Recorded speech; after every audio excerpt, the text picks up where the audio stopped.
Okay, we got a 2006 Mazda 3, and we're going to replace both lower control arms, which include the control arm bushings and the lower ball joint.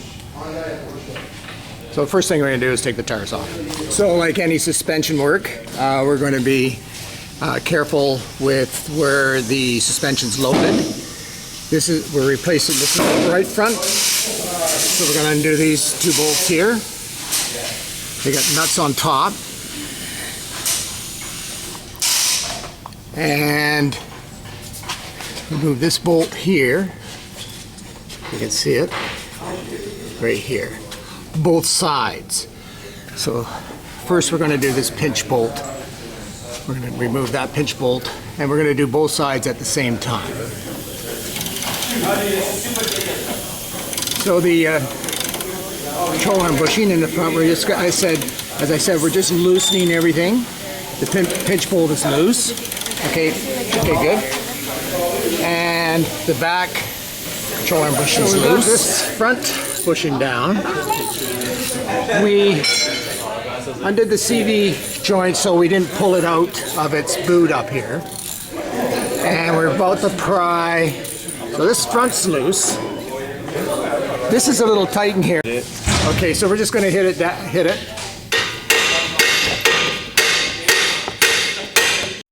Well, I could have hammered all day. It wasn't working, so I ended up using an air hammer, and that worked quite well. Though I got a jam, but.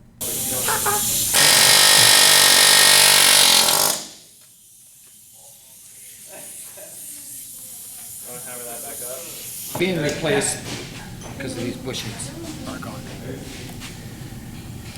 There. Hey, we got it off. Yeah, just like that.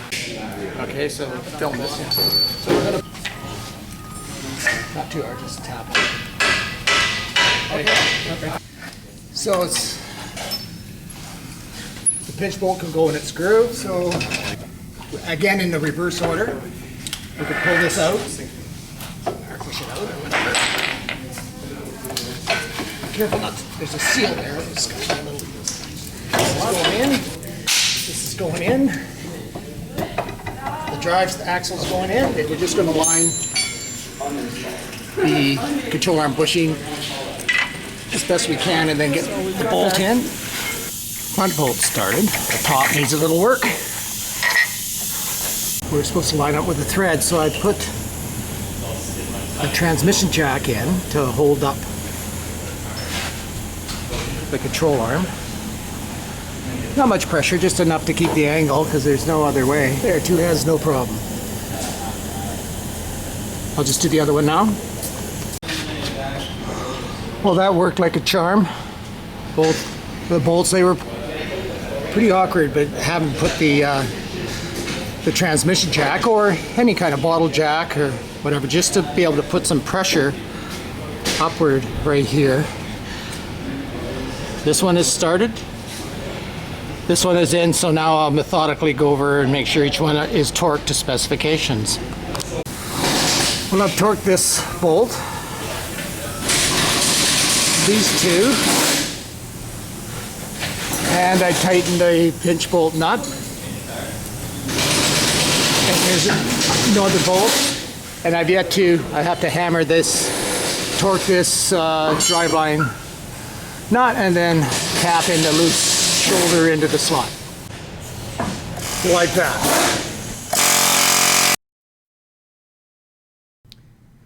The right side's like the left side, except that you have to remove a little plastic cover on the bottom of the transmission, 3 bolts, 3 nuts actually, and jack it up with a bottle jack or a transmission jack. You don't have to undo any of the mounts, just jack it up about an inch. The mounts will stretch a little bit, and remove the bolt and then release the tension and continue on like you did the left side. So we'll put this side back in the reverse order also. So I'm going to reset the front control arm bushing, or both bushings.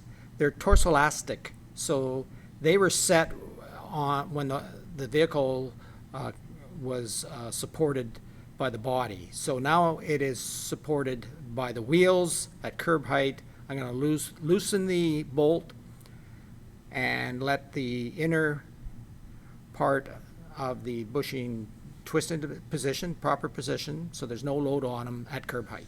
Curb height on a ramp style hoist. So we'll do that to both of them. And everything else has been checked.